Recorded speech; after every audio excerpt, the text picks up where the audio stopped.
ਹੁਣ मैं बेनती करदा हरमीत सिंह जी खानपुरी जनरल ਸਕੱਤਰ गुरुद्वारा सिंह सभा मोती पहाड़ी पटेल नगर, उन्होंने मैं बेनती करदा समय दे विच रह के अपनी समाप्ति करनी है। उस तो बाद अखीर दे विच बहुत ही सत्कारयोग सरदार मनजीत सिंह जी एडवोकेट, तो उस तो बाद मैं माफ़ी मंगांगा जिन्हें भी बुलारे मेरे को मौजूद सी। वाहिगुरू जी का खालसा, वाहिगुरू जी की परम सत्कारयोग साध संगत जी, हवा थोड़ी जी ऊर्जा भरिए, गज के फतेह बुलाओ जी। वाहिगुरू जी का खालसा, वाहिगुरू जी की फतेह। अज एक चीज़ बहुत मैनू खराब लगी, तो मैं सोचता ही आउंदियां कि वो गल करनी चाहिए कि नहीं, मगर करनी ठीक है। अज बहुत अजीब गल हुई है। जो मैं अपने घरों इत्थे ले तुरिया तो रस्ते मैनू 3-4 बंदे मिले, उन्होंने फोन भी आया। वो कहते कि जदों भी तैं गल करना तू गल करना DSGMC के अगेंस्ट या विरोधी धिर जी है वो अगेंस्ट। मैनू बड़ा अजीब लग्या, तो मैं उन्होंने जवाब दिता, भरावो मैं उन्होंने अगेंस्ट नहीं करता, मैं कौम के हक च करता। मैं वो गल करूँगा जिहड़ी साडे कौम दे नाल जाऊगी। इन्हों खुश करके मैनू कख नहीं मिलना। सब तो वड्डी गल आया जी कि अज संगत के प्लेटफॉर्म के उत्ते आपां सारे इकट्ठे होए हैं, तो आ मुद्दा संगत ने क्यों ले लिया?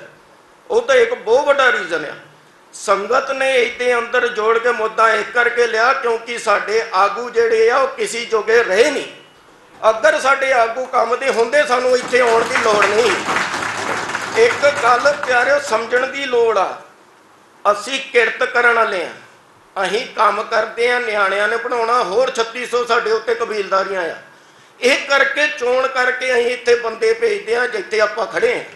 इत्थे बंदियां दा आह काम है कि जिहड़े साडे कोल समा नहीं यह चीज़ां वो अपने ते लैण ते इह चीज़ां दा समाधान कढ के कौम नूं देण। मगर क्यों हुंदा है इस तरह?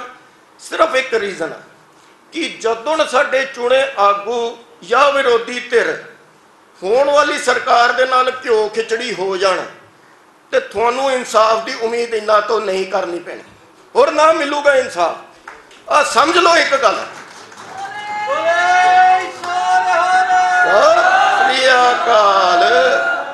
एक चीज सानू होर समझण दी लोड़ आ।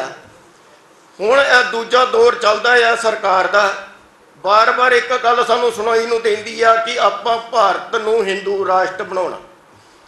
एक गल उन्हां नूं पुछो कि तुसीं भारत तो बाहर चले जाओ, जदों तुसीं किसी विदेश च जाओगे उत्थे जदों आ ताज सिर ते देखदा कोई, वो कहंदा वो इंडियन जा रहे, इन्हां रोडियां नूं देख के कोई नहीं पहचानदा कि यह कौन है।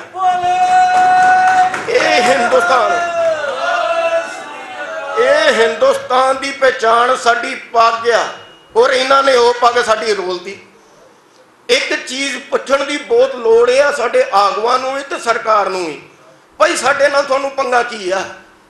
असीं किरत करके खाण वाले, वंड के छकण वाले, अपनी गैरत च रहण वाले, अपने धर्म ते तुरन वाले, तुहानूं साडे नाल प्रॉब्लम की आ? मैनूं आ गल समझ नहीं आई ना। एक गल होर देखियो जी, हुण साडे विच सारे भाईचारे हैगे आ, मुस्लिम भाईचारा भी है, क्रिश्चन भाईचारा भी है, ये अजे फिर थोड़े जे सेफ आ। उहदा रीजन आ जिहड़ा मुल्क हुंदा आले दुआले मुल्कां नाल घिरिया हुंदा, वो मुल्क नूं उन्हां दे नाल रहना पैंदा। तुसीं आ देख लिओ साडे मुसलमान भाईचारा भी सेफ आ क्योंकि 24 मुल्क इत्थे मुसलमाना भाईचारिਆਂ दे हैगे आ, ते हिंदुस्तान कदी आ गलती नहीं करूगा कि उन्हां नाल पंगा लै ले। क्रिश्चियंस हैगे आ, उन्हां दा भी इदां दा ही आ। तुसीं अमरीका लै लो, लंडन लै लो, जिहड़ा मर्जी लै लो, उत्थे भी हा 100 तो वध आ। हुण रह गए सिख, साडा तां वाली वारसी नहीं कोई। इन्हां नूं एक टारगेट एक करके मिलदा। तुसीं आ समझ लो, तुसीं हिस्टरी कढ के देख लो हिंदुस्तान दी। मैं तुहानूं गलत नहीं कहना, तुसीं समीक्षा कर लो, कोई वड्डे तो वड्डा एनालिस्ट बिठा लो। जदों जदों जिहड़ी सरकार होण दी चाहुंदी आ, वो घट गिणती दे नाल अगर धक्का नहीं करूगी, वो कदी सरकार चला नहीं सकती। तुसीं कढ के देख लो, ये खिता है इन्हां दा, ये एजेंडा आ।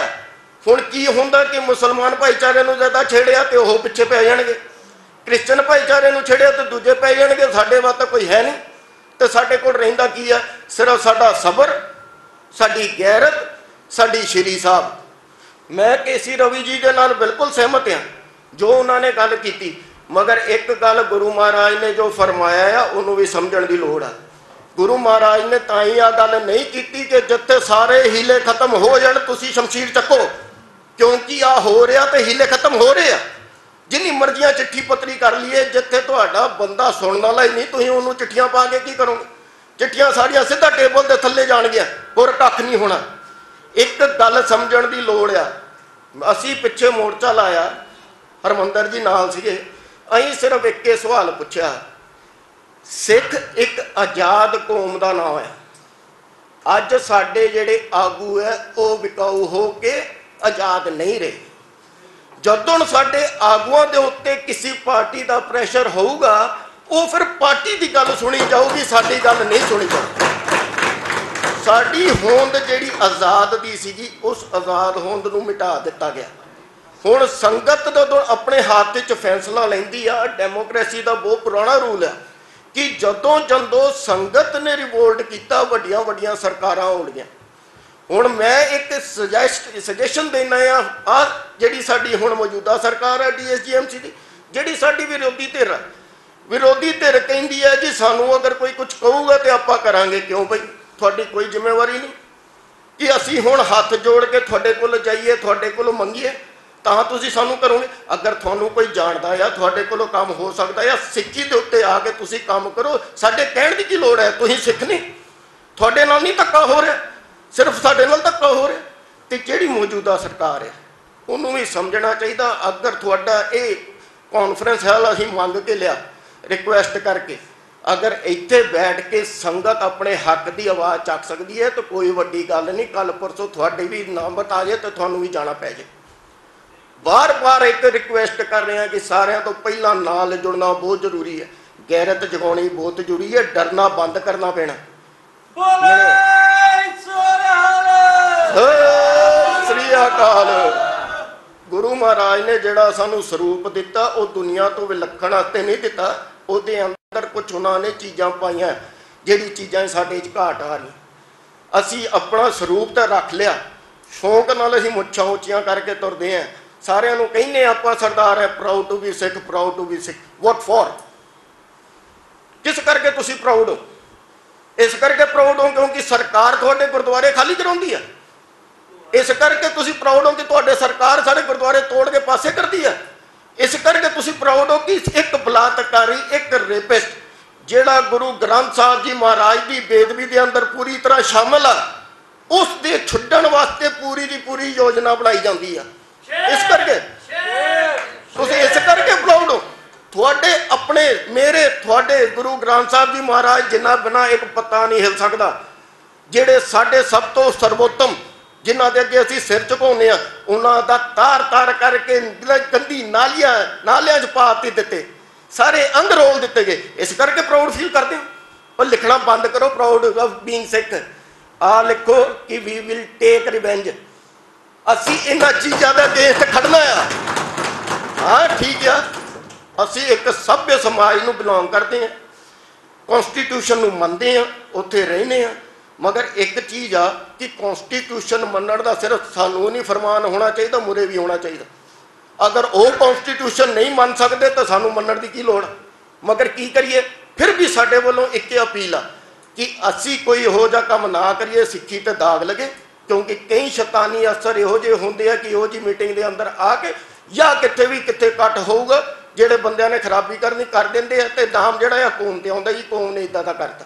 अपने ते अंकुश रख के असीं पूरी दी पूरी जिहड़ी योजना बना के ये काम करना है। इत्थे हुण सिक्का कढ़ के जाइए, एक कोई कमेटी बनाइए, कुछ बनाइए, सिर्फ एक चीज़ आ, सारा कुछ बन जूगा। एक चीज़ की नीयत जिहड़ी जद तक नहीं होगी काम कोई पूरा नहीं सिरे चढ़ूगा।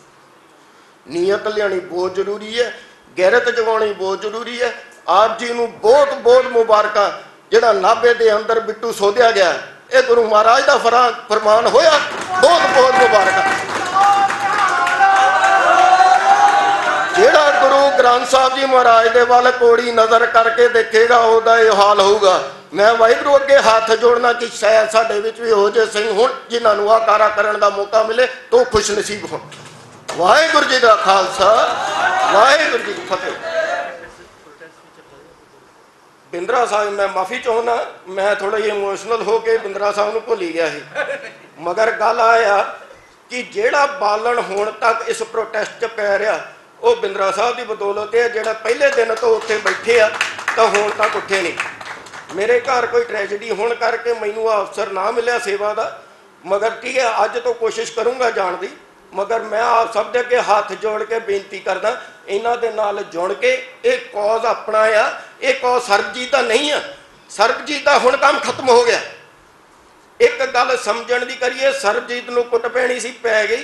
सारी जथेबंदियां सरबजीत को चली गई। जिहड़ा मेन इशू आ साडी पग, साडे वाल, साडा दाड़ा, साडे ककार, उन्होंने रोलिया गया। मेन इशू वह आ, इहदे अंदर असीं उस ते पैरा देना। सरबजीत वाला जिहड़ा काम सी, गुरु महाराज ने एक जोत बनाई सी, जिहदे अंदर सरबजीत खड़ा होया ते सानू सारियां नूं इकट्ठा कर गए।